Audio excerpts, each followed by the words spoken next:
Han, namimigay daw ng bigas yung kapitbahay natin ah. Namimigay ng bigas. Sino doon?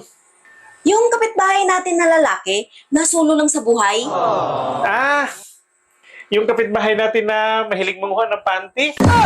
O ano, ikaw na ba pupunta ron? Para kumuha ng bigas? Sayang din kasi, ang mahal ng bigas ngayon. Ikaw na lang siguro ang pupunta ron.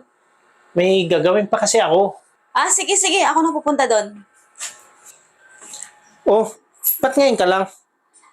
Bakit ang tagal mo kumuha ng bigas? May pila ba? Oo, kasi binigyan pa ako ng 5 kilong karne. Oh, lahat ba kayo binigyan?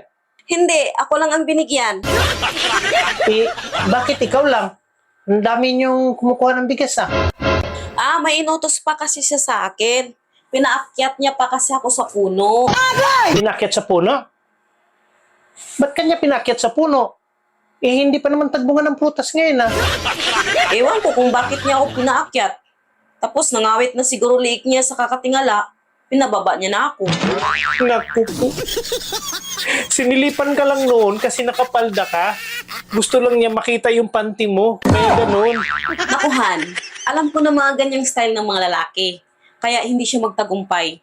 Ako ba naman maiisahan? Hindi niya masisilip yung panty ko. Eh, anong ginawa mo? Hinubad ko panty ko. Nilagay ko sa bulsa para hindi niya makita. May iling-iling pa nga siya eh. Siguro, dahil hindi niya nakita panty ko, ako pa. Pinuri pa nga niya ako eh. Paano kanya pinuri? Sabi niya, very good. Sulit na sulit nga daw yung 5 kilong baka na binigay niya sa akin. Sobrang bait niya pala, no?